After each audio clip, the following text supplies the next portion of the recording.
What are we going to watch after this now? He's back now. I'm not watching Twilight. We can put it on. If we just put it on quickly. Oh, no, because I don't not want him to hang out. But Twilight, he can come in and talk to us during it. Do you know what I mean? It's true. It's not like we're watching. Especially if we put New Moon on, because there's like 10 minutes of silence in that film. There's a possibility. To be fair, I fucking love that song. Yeah, banger. Tell me, can you hear my heart stop? I think so. Yeah. Fuck off. We're getting to Violet and Zayden levels of just be so fucking tapped. I was going to say psychopathy. No. Psychically hearing each other's thoughts. What was psychic about that? Because I was clearly being like, is that the right lyrics? Oh, but yeah. I didn't say that, and you went, I think so. Great. Now we can make out and talk at the same time.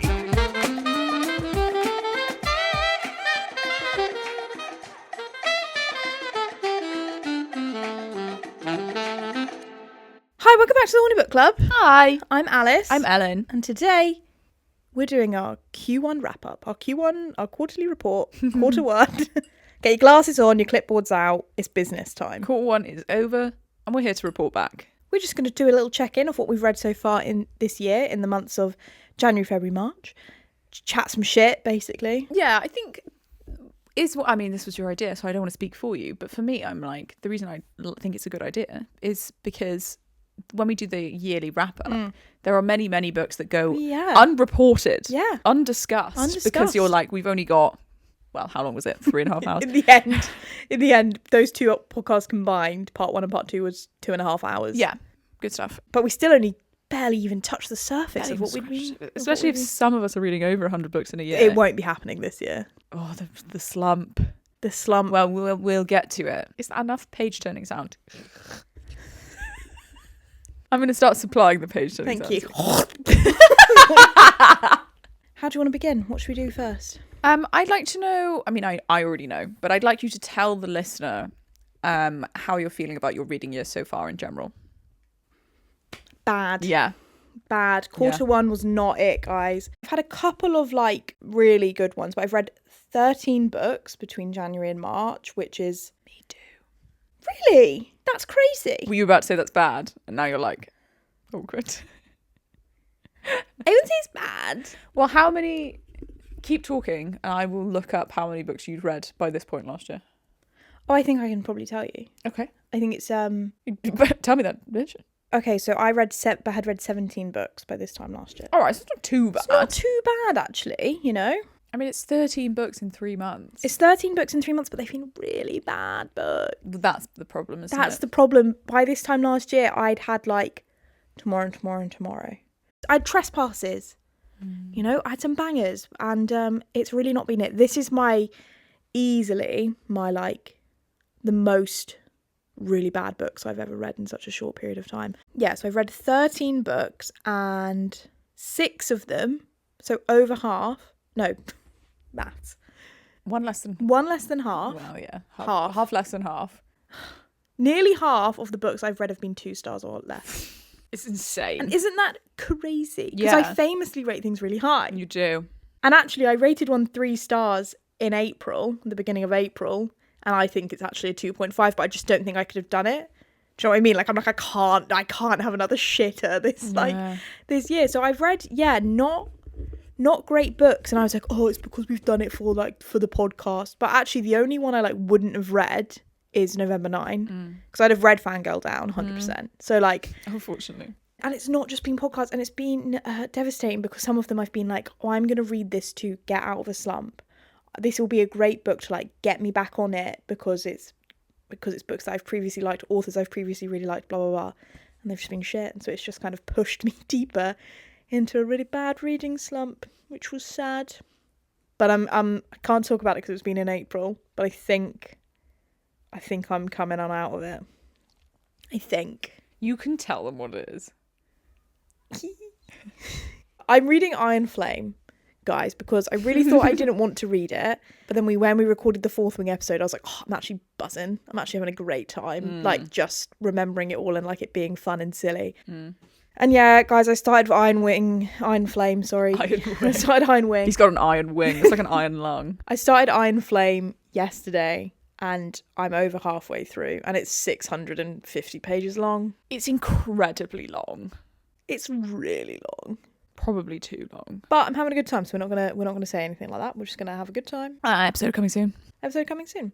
How has your reading year been so far? I would say You're like really good. genuinely though, Yeah. really good. I feel like it started well and then took a bit of a dip. And then it's been surprising in the sense that I've read a couple of things I thought I was going to really like that I was just like, meh. And I've read 4 or 5 books that I didn't think I was going to like that I've been like, Slay! oh my God. So yeah, going well. And 13 books for me is really good. Yeah, crazy. So 5 in January, 5 in February. And I was like, fucking smashing this. Yeah. And then only 3 in March, but that's because I did Fourth Wing and Iron Flame. Yeah. And that's like 1,200 pages. And 3, what was the 3rd in March? Funny story. Oh, of course. Funny Yeah. story that I read in 2 days and I finished on the 31st of March. Slay. See, I did 8 in January, Yeah, which is like unbelievable. normal for me. So normal for 2023 me. 2 in February, 1 in the first 2 days and 1 in the last 2 days, and I did not pick anything up in between. 2 in February is sad. It's yeah. sad. It's sad. But do you know what interesting trend? I only did 3 in February last year. So I'm like, what is it about February? Wow, February is like one of the worst months of the year, arguably. And I was busy. And then and 3 in March. I can tell you my average rating for those 3 months is 3.65. The problem is I'm like, it's dragged down, massively dragged down by Punk 57, November 9 and Fangirl Down. My average rating for the year, for quarter 1, is 3.08. It's bad. It's bad. But that's interesting because I'm like, Well, half because of them have been below 2. but then some have been. I've had about 4.25 to 4.75s. So it's like the ones that haven't been terrible have been really good. Have been really good, but I've found it quite difficult to read a lot of them. And 2 of those really good ones to me were romances, and I do rate them with a bit more leniency. And they were in January before the slump. Basically, it's like it can only go up. It can only go up. But I'm heading for a treacherous fall, probably. Yeah, terrifying. I've got to just pick wisely. I think because I'm reading the Atlas Paradox, it's just the Atlas 6 sequel. It might end up being a DNF. I'm not sure. Wow. Let's talk about the Atlas 6, shall we? Because I really liked it. It was a surprise, wasn't it? I went to an event with Olivia Blake just randomly because I was like, well, you know, I've seen a lot about these books on the internet. I'm interested. And firstly, she was hilarious, amazing, beautiful, and really smart. And I was like, Did you fall in love? Yeah, absolutely. And I was like, wow, she's making these books sound really good. And I was like, I thought they were just like, sounds harsh, but like generic TikTok fodder. Like sort of trying to be ACOTAR but not achieving it. Yeah. Right?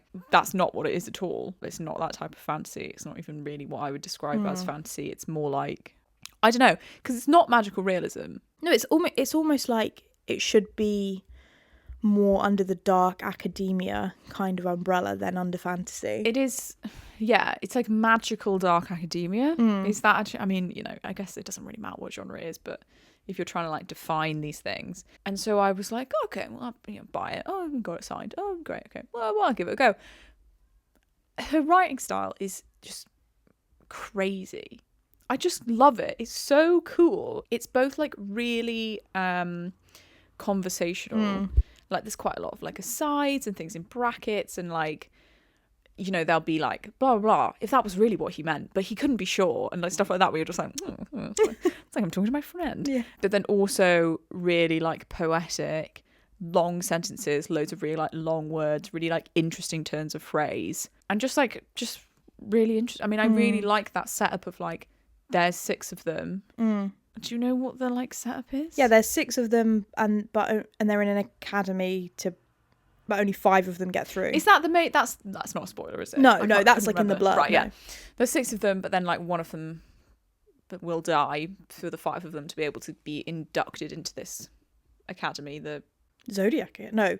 Zodiac. What am I talking about? This is why I always got confused with it. So I read the first 50 pages of it and just was like, I can't I just I do think wasn't you in really the like it, space, but you'd have to be in a in the right particular space. mood. Yeah. But I then kept getting confused of between the Atlas 6 and the Zodiac Academy, which is like a proper like smutty, I want to say, Ooh. reverse harem. No. We need to learn how to say it because it comes up all the time. And every time we're like harem, who knows? And I kept getting it confused with that. They are different things. But yeah, I really just wasn't like, it just didn't grip me at all. So I will try it again because I mean, it's a lot for you to, what did you rate it? 4.75? 4.5? 4.5. That's Alexandrian Society. Oh no, 4.7. Yeah, 4.75. Which is mad. Really enjoyed it. I think what I wrote in my journal was that it lost 0.25 because there were some bits where I was like, what the fuck's going on? Yeah. And I was like, not because of the book, but because of me. Because I'm like, it's partly is to do with the book, isn't it? Of like, if it a 5-star book to me is something that keeps me gripped, where I don't have to at any point be like, wait, what? And I know that's not always the book's fault. That can be to do with me. But when you've had books that on your worst, and for me on my most ADHD of days, have, you know, gripped me, it becomes very noticeable when a book doesn't do that, when you are like, wait, what? yeah. And I think it was not necessarily that it was like, it's not that the plot is confusing, but a lot of the stuff they're talking about all the 6 of them all have powers, and they all have very different individual powers, and that's why they've been chosen, because they want them to be like assets to the Alexandrian Society. Like I said, a lot of this book is about like physics, and like a lot of the power stuff, it's not just like it's magic, it's like this is all based in reality. Yeah. And so sometimes I was like, well, I just don't understand what that means. Yeah. But that's fine. Yeah. Like I could have just stopped and looked it all up, but I was like, I'm just in the vibe. I'm I'm going. the vibes. Yeah. Someone told me that it was smutty. It's not. No. Like there's a threesome in it, It's slow. but it's nothing explicit. Is it closed door? Yeah. Fade to black threesome. What's the point of having it? Well, like it does work within the plot, and you're sort of like, oh my god, but like, and there's some kissing. There's some kissing. Like, didn't I text you and say this is going to be in the wrap up? Yeah. Because I'm like probably one of the most surprised I've been, apart from maybe Fourth Wing. What a day. Another high five. The most surprised I've been by a book in a long time. Yeah. Of like, I misjudged this entirely. But it's so hard, and we said this 1,000 times already today. I've been burned so many times by the internet. As have I. And you're just like, I can't trust them. I know. I can't trust them all. I don't know who to trust. I don't know where to go. Literally. So would you say that you have had an equivalent experience of that this year, or no? Anything that surprised you? Not in a positive way. Oh. A negative surprise? I'll take a negative surprise. Yeah, a couple. I wanted to, because as we're on fantasy at the moment, I did just want to mention The Stolen Heir by Holly Black, which I really enjoyed. But you rated it. I rated it 3.75, and I regret it. I think it's a 4. I do think it's a 4. Okay. But I need to read it then. I did have a reason at the time, probably, for rating it 3.75. Like, I was like worried, because it's out in paperback, and I was like, oh, I want to buy it, but Alice didn't like it. No, I did. No, I really liked it. It's a very strong 3.75, and it's one of those ones, actually, I've thought about it a lot since then. The story is great. Because Oak is fit now. Yeah, Oak is fit and, you know, bit Mr. Tumnus. No, he's not. I actually hate Mr. Tumnus, so. That's what we should watch. I would, yes, 110%. I so enjoyed the Stolen Heir, and I'm very excited to read Prisoner's Throne now that I've just got it. I won't go into it because my general love for Stolen Heir is my general love for Holly Black. That I love that she's not like, oh yeah, fantasy people, they've just got pointy ears and wings, potentially, maybe. No, these people are blue, have really pointy teeth. I love Wren, the main girl in it. I really, really like her. You get a little bit of her in Queen of Nothing. And I've heard... Is she the one who has the bridle? Bridle. Is that her? The daughter of the people from the Court of Teeth or something. Yeah. And I hear that you get quite a substantial bit more of Juden Carden in The Prisoner's Throne. And I'm like, I'm here for that. I'm going to die. My faves. And the other... I can't actually go into it right now. We're gonna have to circle back to that one later, actually. I feel not pepped up enough to speak yet about the other fantasy book I've read this year. But a book that, like, surprised me in terms that it was... So I'm like, a book that disappointed you. A book that disappointed me was... And I'm really upset about it, actually. I was sad about it. It's because at the beginning of the year, like, I think it was the first book I read, was Out on a Limb by Hannah Bonham Young. So good. Really, really enjoyed it. It's like kind of marketed as like a general romance, but it's a lot more like Emily Henry style romance. There's like 2 smut scenes in it, and they are smutty, but it's not like, you know, you get every 5th of the book, you get like smut scenes for the sake of it. And it's this really good story about like a woman who has a birth defect. I think they describe it as that one of her hands didn't develop properly when she was in the womb, so she's only got one hand, and she has a one-night stand with a man who has his leg amputated, and she gets pregnant from the one-night stand. Their one-night stand scene though was so cute. The way that they meet and like the setup was so good, and then they like decide that they're gonna have the baby, and like their relationship becoming closer and being like, are we gonna be together, are we co-parenting, whatever, and also then the talk of like disability and the difference of her being born with a disability and him losing his leg like later in life, and like the different ways that they see things, and ooh, that's so interesting, all of that stuff, and the author is disabled, and the interesting thing of like relationships with able-bodied people as well, or, you know, people who like fetishized her and all of this stuff, and it's like it was just so good. Did you read that this year? First book I read of this year.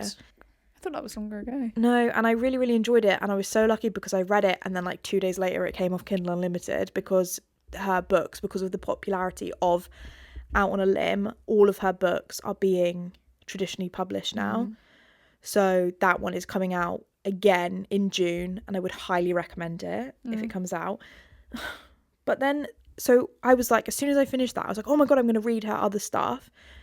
Nothing was on there because it's all being re-released. And I looked it up and I was like, okay, this next one, Next of Kin, it's called, is coming out in February. I'm going to pre-order it. I can't wait. And I don't really pre-order things. I was buzzing.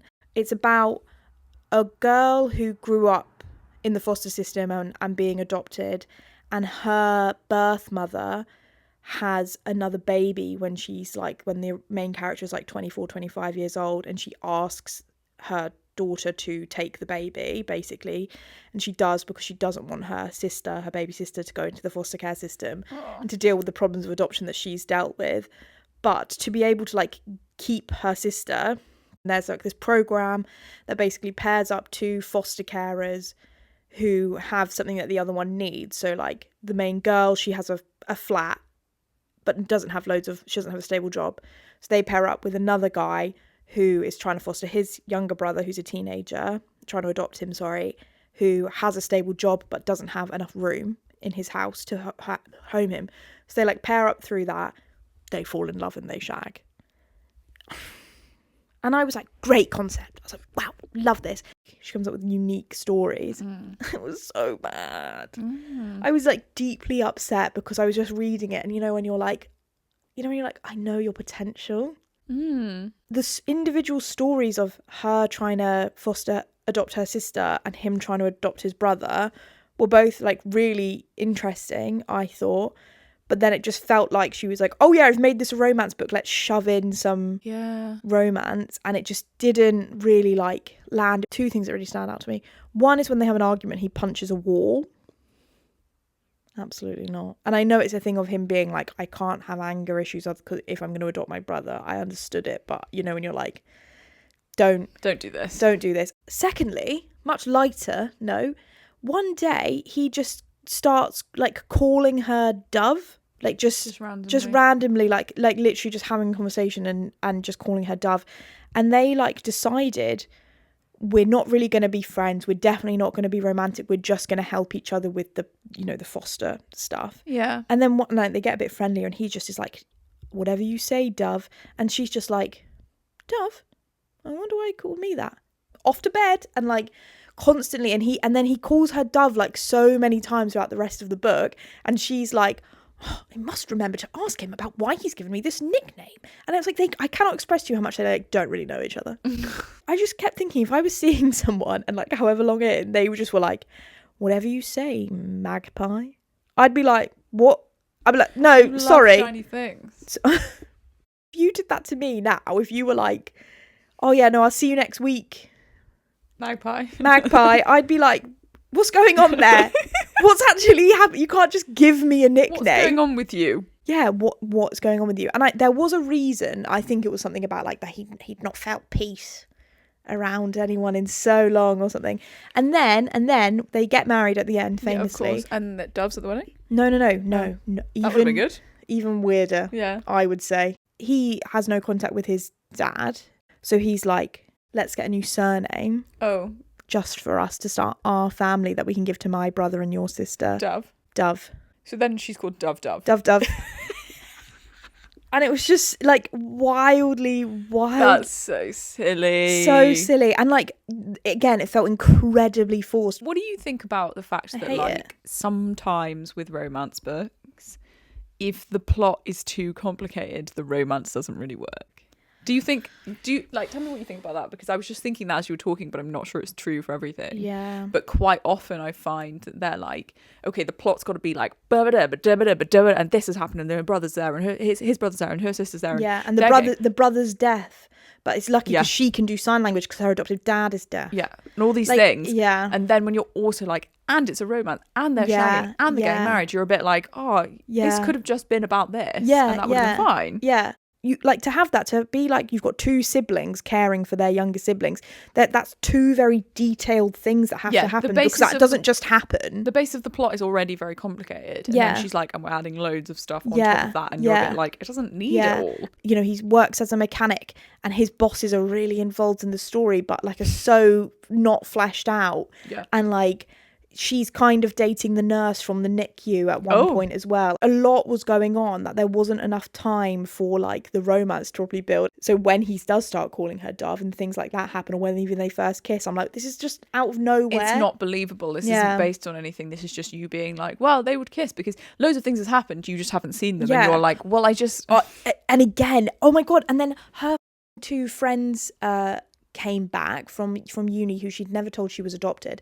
They come back in clearly so the next books in the series can be about them, and they are so like, you'll skip 2 weeks but give me where like, and in the last 2 weeks the baby's got a heart defect, I forgot. In the last 2 weeks the baby's blood tests have 2 sentences about the baby's health, and then thousands and thousands of sentences about brunch.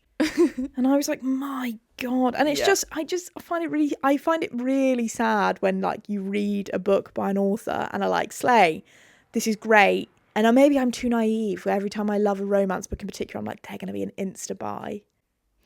But we've said it before. We said it about Casey McQuiston, although Casey McQuiston's new book is coming out soon and I want to read it so badly. I haven't even heard about this. Oh my God. It's about a bisexual man and a bisexual woman who are in a relationship. They break up and they decide to go on a basically hook up tour of Europe to figure out who can get the most people. Casey McQuiston posted a picture of one of the pages on Twitter or Instagram the other day, and I read it. Do you know when it's coming out? This year?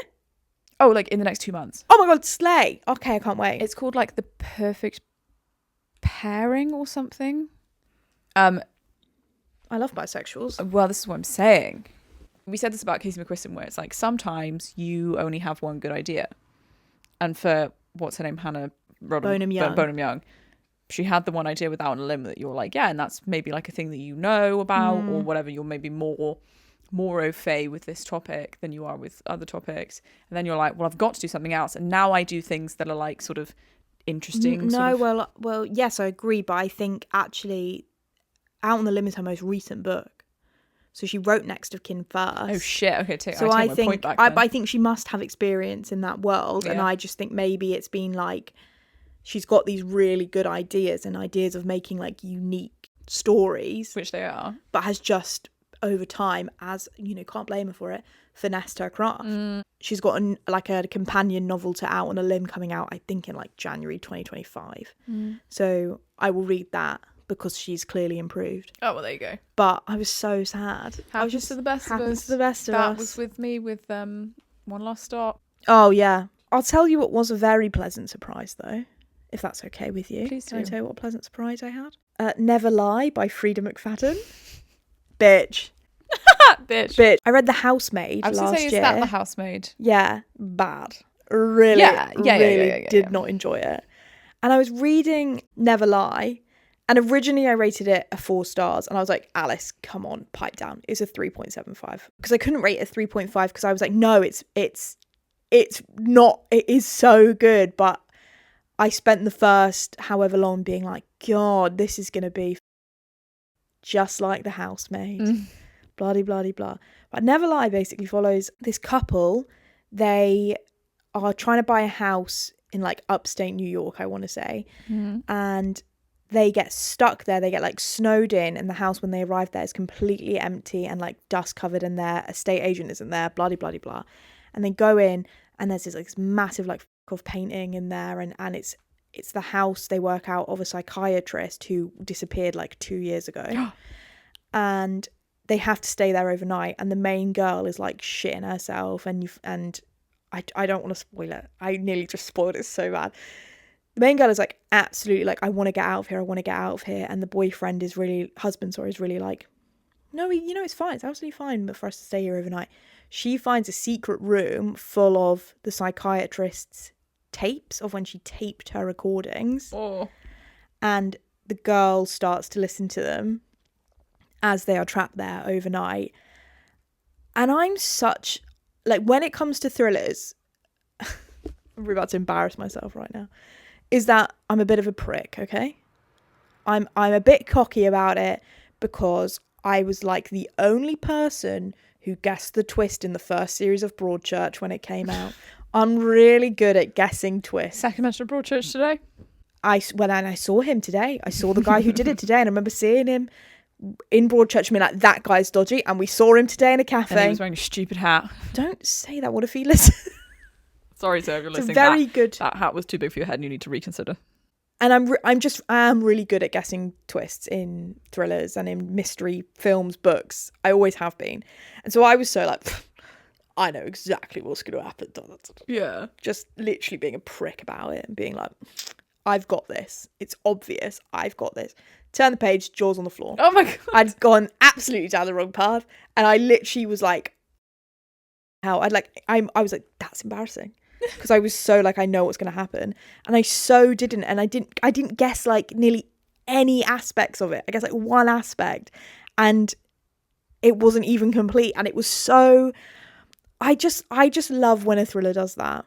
When it completely catches you off guard. And I think actually she did it quite well in like how she laid the groundwork for the twist. It didn't feel like, you know, when there's a twist and you're like, in any genre, and you're like, you just made that up.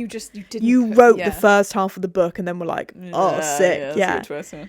Clearly didn't. She did her like groundwork, and I really, really enjoyed it.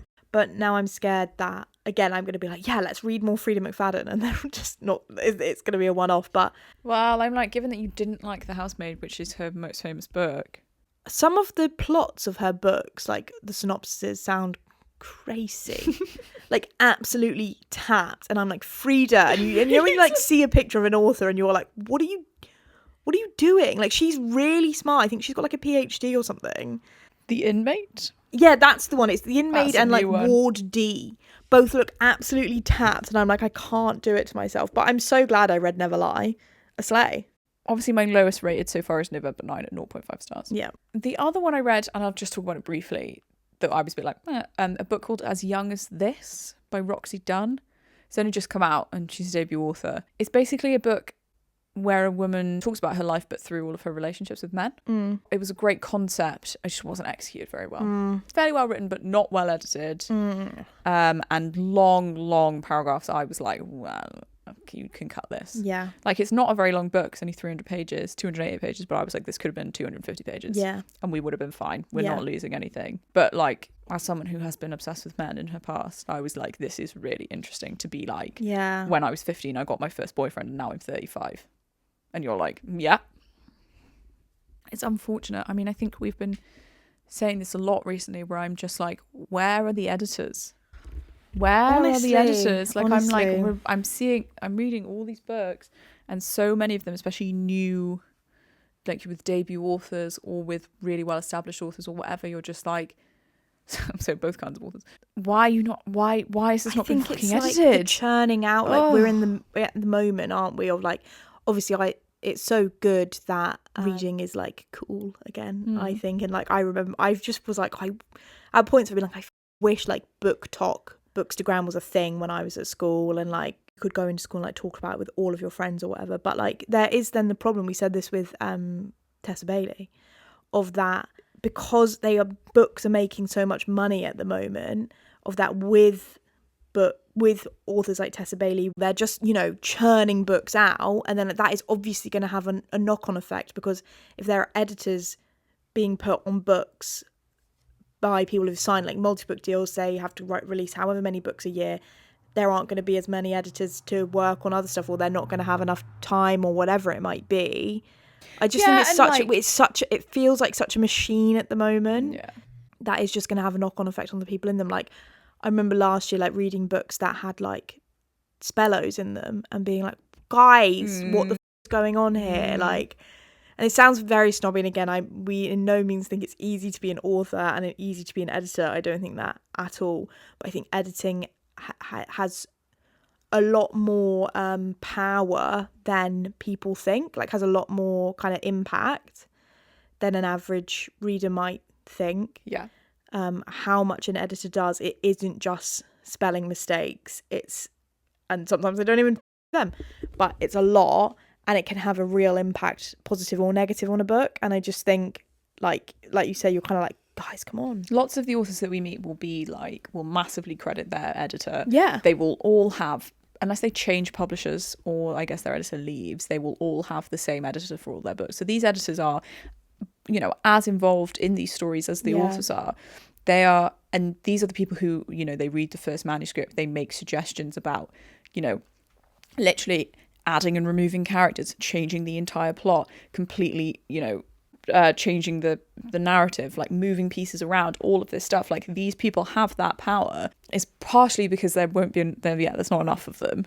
But you're just like, you guys aren't doing what you should be doing. But a lot of the time they are.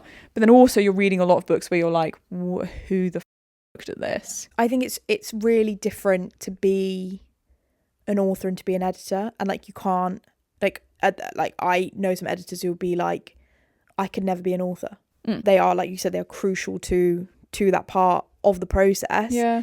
And there are authors, like you say, who hugely credit their editors, and like most of them do. And I just think you can't have one without the other.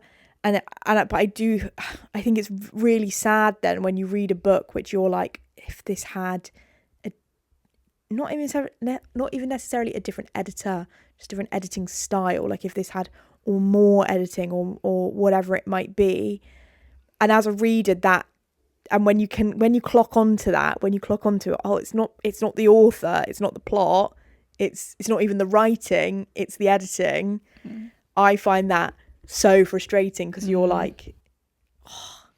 And I think perhaps part of it, so like a lot of the books that come out of like the big five will be edited very well, because one, they have enough money to pay a lot of editors, and two, they can't really risk people being like, the editing shit. But a lot of these like lower level publishing companies, and there are lots and lots of them already and lots more coming to fruition all the time, perhaps the editors are actually too scared to say what they really want to say to the authors. It's a two-way street of, you're an author, you're querying, you're sending your manuscript out to agents and then to publishers, and you're so desperate to get a publisher, maybe you'll accept anyone. But there's also a thing where it's like, publishers need authors to exist.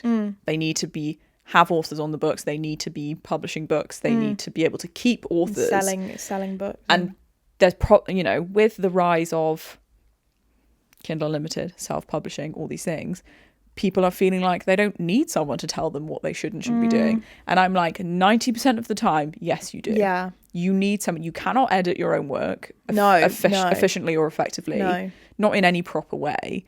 And also, I think not in any form of work. Yeah. No, it's not even about novels. It's just and this is different, and I do not proofread novels.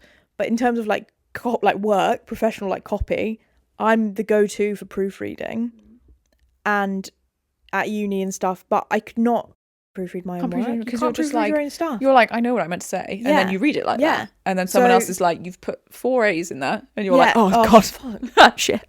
actually misspelled my own name. And so I wonder whether, and we've gone so deep into this, but like, It's very horny, isn't it? I wonder whether like there are a lot of people who are just like, you don't need to tell me how to edit my own book. Don't tell me how to change my own book. This is my book. This is my book, baby, blah, blah. And you're like, well, just give me crap then. Yeah. 90% of the time, it would benefit so much from basically like, what's that phrase? Kill your darlings or whatever, where it's like, you have to be willing to... Yeah, it doesn't matter what's like super close to you. Yeah, you have to be willing to make these changes, because ultimately, the majority of the time, it's going to make this book so much better, exponentially better. And I just feel like that's not really happening with a lot of stuff we're reading anyway, and you're just kind of like... Yeah. It just feels... Sometimes it feels like you've wasted your time. What, when you read a book? Sometimes. Yeah, 100%. That's how I felt about that Roxy Dunn a little bit. Like, I was like, ugh. Yeah. Speaking of self-published, I'll tell you what was self-published that I read recently. Psycho Shifters. Oh. By Jasmine Mass. Oh, yes. And that, I'm like, I was thinking about this earlier because I was like, I'm gonna have to bring this up at some point. And this truly, to me, I'm like, fair play, Jasmine. Do what you've got to do. You're self-publishing. You've created this world, and you are gunning for it on TikTok. And you are going for a niche. You're going for a specific audience, and they are lapping it up. Can I just interrupt you a second? Sorry. I guess this is a different... I guess if you view them differently, if you view the like self-published world to the traditional publishing world as two separate things, I'm like, maybe these people don't need editors. Maybe they don't want editors. Maybe they're just like, it's like fan fiction almost. Yeah. Jasmine Mass has self-published hers, and they're massive, and she is going to get picked up. Well, I can't deal with Psycho Shifters. If you are on the internet, if you're on BookTok, you'll have seen it. Again, another reverse harem situation. we don't know. In the alpha, beta, omega verse. Which I still don't fully understand. But I cannot describe to you how bad I thought this book was. She wrote it. It was like, she was like, okay, how can I make it so I have this girl gets to fuck 3 men and 3 very different like fantasy men, and then kind of worked back from that. And it's even like the plot with the side character who has a spin-off series, the exact same thing. All the plot twists there, she's worked back from the smut, I guarantee. And I've just not read anything like it in my life, in terms of how like bad I thought it was. Like, fair enough, have the great smut, have the great fantasy smut. You guys know I'm not gonna ever kick this smut out of bed. I love a smutty book. We love a smutty book. But like, don't. Just don't. Have you considered not?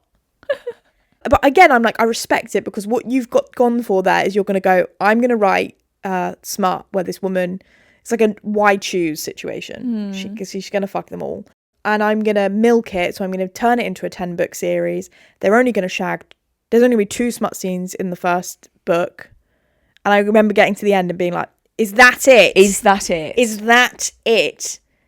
But people who enjoyed that more are gonna be like fucking hooked. But it was crazy, and it was so bad, and they all shift into these animals, and the way they shift, and then like she can't shift back from her animal form in front of the 3 men because like she's got scars on her back and she's too embarrassed about it. I'm like, you're a saber-toothed tiger, and she's she's like meowing around them and being a cat, and I'm like, please stop. And they're like meant to be the highest ranks, like they're worshipped throughout, and they all share a room. I'm like, they all share a room. It's literally like if in Akatar, Rhysand and Cassian and Azriel were all like the rich people ever, and they were like, should we share a room? Should we bunk up? But you know, when you're just like, they wouldn't have their own fucking rooms. And it's so stupid where it's like, don't trust anyone. Hey, blue-haired guy, are you going to be my new best friend? Here's my question. I just remembered. Do you remember me telling you about the fact that the way the first smut scene happens, and it's crazy. It's when the alphas shift. That's why they're called psycho shifters, is because they shift into different forms for the war. Why are they psychos though? I don't know. Why are they psychos? Is it like psychological? I'm not sure. Or are they psychos? That's stabbing. Maybe both. I'm not sure. Not a hand job.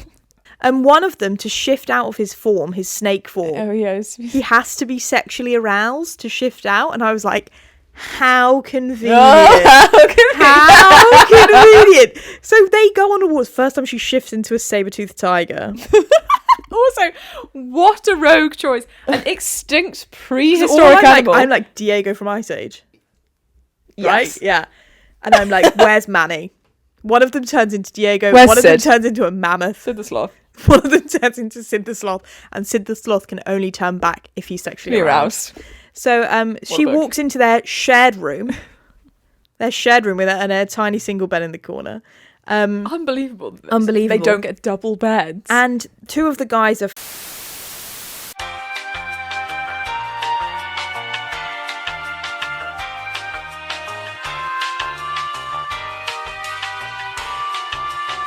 And I'm like, my guy, you're an alpha. You actually must be more on the ball that if you open a door and see someone, you're not like, where am I? My question about these books is, like you were saying, what's the point?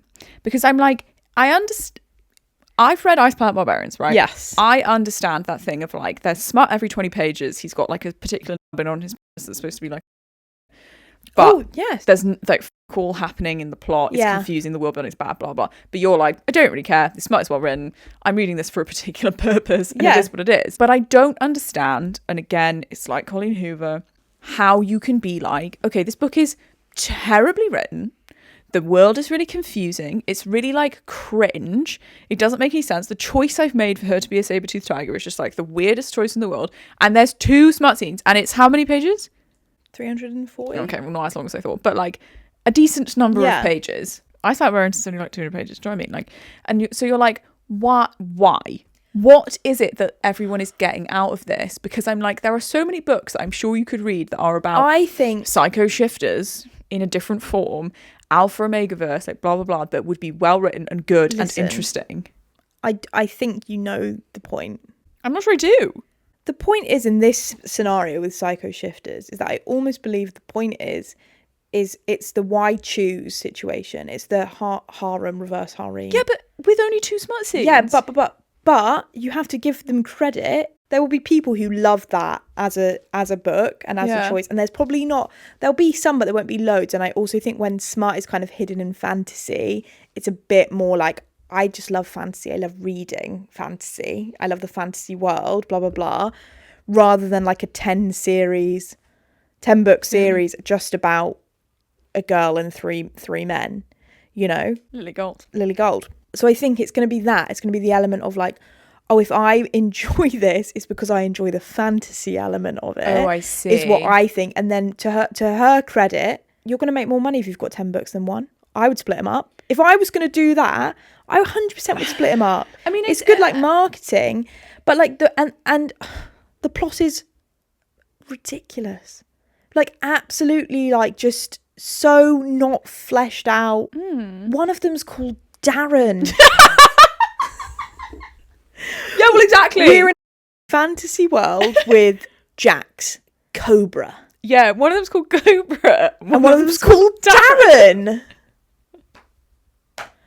I'm like, Jasmine. So funny. Come on. She's not serious. There will be an element of just people loving the idea of like, oh, she's going to fuck all 3 of them at some point, and oh, they're all going to fuck as well. People just don't want to say that they just want to read. You know, people like to be like, oh, I'm reading this fantasy series. Baby girl, if you're taking anything away from that apart from the smut, you've got bigger fish to fry, bigger problems. It's hard, isn't it? Because I'm like, obviously we are massive romance fans. Like, we read smut. I'm very like, I'll tell people I read smut. I don't give a shit. I don't care. But it's just sometimes I'm like, but I still want it to be good. Yeah. I can't read a book just for the smut. No. Like, I can't go through the 100 pages at the beginning pre-smut, and then even if it's just 20 pages in between smut, there needs to be something about the book that takes me in. What about Ice Planet Barbarians? It's a funny story. Do you know what I mean?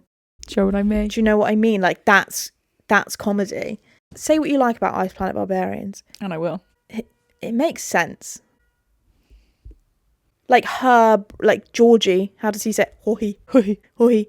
Georgie's kind of I'm in this world and I don't know anything, so therefore we don't have to know anything as the reader. Well, Whereas Sadie, the saber-toothed tiger, she does know things. She's in that and world. She's just explaining them really badly to me. Yeah, I just think that people just don't want to say, oh yeah, I just want to read smart. And I'm just people like, will you gotta read just filthy say it, things guys. and be like, guys, I just love the plot. I love the plot. Yeah. Sorry to bring it up to myself, to re-traumatize myself. But it's like when I kept seeing all of this stuff online about people loving For the Fans and being like, the plot is amazing. Oh my God. And you're just it's the most romantic story I've ever heard. I'm like, babes, none of you are reading this for the plot. I'm like, also just like read any other book in the world. Don't be like, I'm here for the love and I'm here for the story. You're not. You want to read about the king. And to be honest, I'm like, I want to accept that, but I'm not sure I can. But like, if you could just say it. Just say, admit it. I just don't try and tell me that you think this book is good and well written and interesting and a good plot's plot line, because it's not. Because when you've read, don't lie to me. Don't lie to me. Don't lie. God. Anyway, I forgot you had read that. Can we speak about something we've both read? Do you want to talk about Check and May? I want to talk about Check and May.